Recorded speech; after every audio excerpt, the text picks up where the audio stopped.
정권이 없고 정권이 이상한 데 가 있고 이 사람들을 믿을 수 없다는 데 있는 거예요. 그래서 제일 중요한 거는 결론은 뭐냐? 똑같은 얘기입니다. 그래서 앞에 얘기하고 똑같은 얘기인데 결론은 정권을 바꿔야 된다.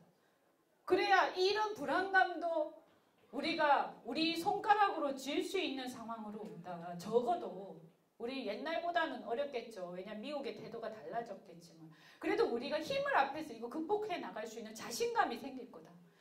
그래서 반드시 정권을 잡아야 되고요. 적어도 헌법 가치를 존중하는 세력이 반드시 정권을 잡고 이 운동권이 퇴출이 돼야 됩니다. 아까 앞에서 제가 인간의 존엄성 얘기했지만 이 사람들은 정말 우리 대한민국 역사의 비극입니다.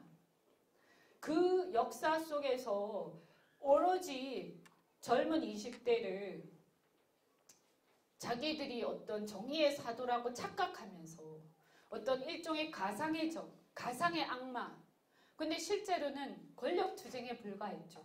그런 것들을 끊임없이 하면서 자기 자신을 선의 정의의 사도라고 포장하고 스스로 위안하고 이런 것에 길들여져서 사실은 약간 정신적으로 약간 문제가 있는, 왜냐하면 그렇게 20대 30대를 지나가고 그렇게 해서 권력을 잡기 위해서 평생을 살아온 사람들, 이거 정상적인 집단이 아니죠. 어느 나라에 이런 집단이 있습니까? 과거 일본의 뭐 적군파 이런 비슷하기도 한데 그것보다 훨씬 더 강하죠.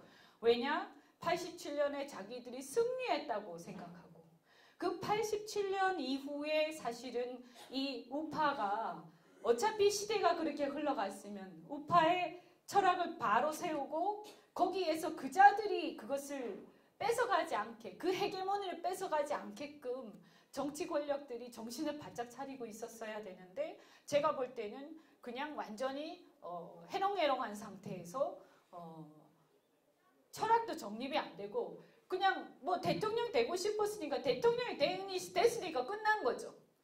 그래서 그냥 몇 개 하기만 했지 큰 틀에서 대한민국의 역사를 보면서 우리가 이 자유민주주의 세력을 어떻게 확장시키고 어떻게 발전해 나가고 또 변화된 시대에 적응시켜 나갈 건가 하는 생각을 그 지도자들이 했을까? 저는 의문이고 그러다 보니까 그들이 87년에 이것을 자기들의 승리로 기억하고 그래서 더 그 정신적인 결함이 더 강화되고 또 이전에 이제 바로 이 직전에 탄핵까지 거치면서 혁명이니 뭐니 하고 이런 헛소리들을 해가면서 지금 자아도취가 극에 달아있는 그런 상황이 됐다. 그래서 이제는 아나무인의 독재 세력이 돼가고 있는데 우리가 이 문제에 대해서 정말 심각하게 생각하고 저는 가장 큰 난관이 바로 우리가 앞두고 있는 내년의 총선이다. 이 총선에서 만약에 우리가 승리를 해서 정말 어떤 변곡점을 가지고 오고 그래서 이 다른 어떤 모습을 국민들한테도 보여주고 우파가 철학이 있는 거였구나. 자유라는 게 이런 거였구나. 내가 내 마음속에 정말 가지고 있던 그 뭔가에 끌어오르는 이 분노가 바로 나의 자유를 침해당해서였구나라는 것을 국민들이 인식하게 하고 우리하고 같은 동지가 돼야 됩니다. 국민들이. 그래서 이걸 지켜내자. 그리고 북한하고 관계가 개선되더라도 우리는 기필코 자유민주주의를 중심으로 해서 통일하는 게 아니면 그냥 교류에 불과한 거고 우리는 그런 거하고 북한 비핵화의 이 안보 문제하고 철저히 우리는 이 문제에 대해서 냉정함을 잃지 않고 가야 된다라는 걸 국민들이 인식을 하고요. 그래서 그 내년 총선에서 어쨌든 그 생각하에서 생각을 같이 하는 모든 사람들이 함께하자. 우리 지금 이 안에서 무슨 네가 잘났니 내가 잘났니 다 필요 없고 일단 나라를 구해야 된다. 이런 생각으로 정말 똘똘 뭉쳐야 된다. 그리고 어쩌면 제가 생각할 때 내년 총선은 사상적 내전이다. 그럼 이 사상적 내전에서 이기려면 어떻게 해야 되냐? 정말 용의 주도해야 된다. 철저하지만 용의 주도해야 된다. 그래서 우리가요, 제가 부탁드리고 싶은 게 이런 생각들로 우리가 무장도 해야 되지만 많은 세력들을 함께 해야 됩니다. 우리가 소수로서는 절대 이길 수가 없습니다. 그래서 서로 상처가 있고 뭐 여러 가지 있습니다. 그러나 저는 내년도 총선에서 이기기 위해서 지금은 최선을 다해야 하지 않는가. 그래서 만약에 우리가 지고 그래서 개헌이 감행되고 그런 상황이 벌어지면 솔직히 우리가 100석을 넘긴다고 해도 제가 생각할 때는 최소한 150석 정도를 확보하지 못하면 만약에 110석, 120석 뭐 이런 수준이 돼버리면 순식간에 원심력이 벌어진다고 생각합니다.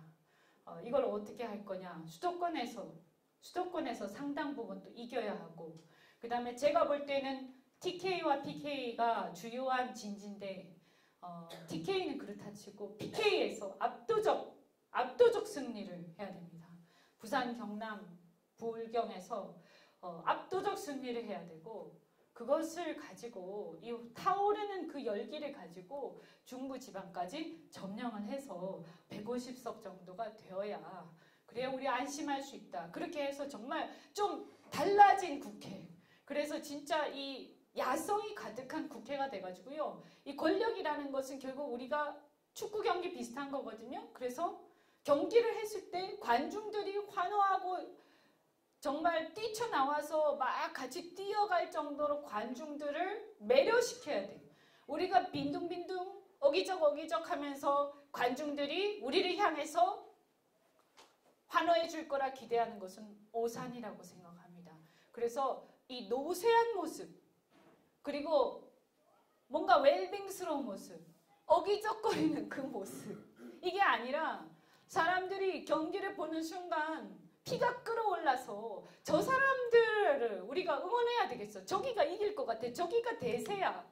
저 사람들의 저 눈빛을 봐라. 이렇게 돼야 된다는 거죠. 그래서 그렇게 하기 위해서 어떻게 해야 될지 저도 고민을 많이 하고 어쨌든 좋은 사람들이 많이 나와야 된다. 그리고 적어도 여러 가지 문제가 있겠지만 나의 개인적인 이익을 위해서 나라고 나발이고 우리끼리 잘해먹자 이런 사람들 나오면 저는 단호하게 아무리 여러분이 안면이 있고 그래도 쌩까야 된다고 생각합니다. 네, 제가 말 표현이 굉장히 직설적이지만 나라를 위해서 지금은 모든 개개인의 국민이 나라를 위해서 들고 일어나야 되고요. 그 마음으로 가득 차야 되고 왜냐하면 그러지 않으면 저는 우리가 저희 아버지 세대 정말 자유롭고 더 정말 안전하고 그리고 풍요롭고 얼마나 옛날보다 발전했습니까? 그런데 우리 아이들을 설마 정말 더 못 살고 불안하고 자유가 억압되고 그래서 어느 날 자기가 어느 말을 했을 때 어디서 너는 뭐야 막 이렇게 하면서 굉장히 억압당하면서 이런 나라에서 우리 아이들을 살게 할 수는 없지 않냐. 지금 우리가 당하고 있는 것도 정말 이 분노가 치미는데 이것보다 훨씬 더 심해지면 저는 제가 엄마로서 우리 아이한테 할 말이 없습니다. 여러분 하여튼 함께 좀 그런 방향으로 힘써 주시기 바라고 이걸로 마치겠습니다. 고맙습니다.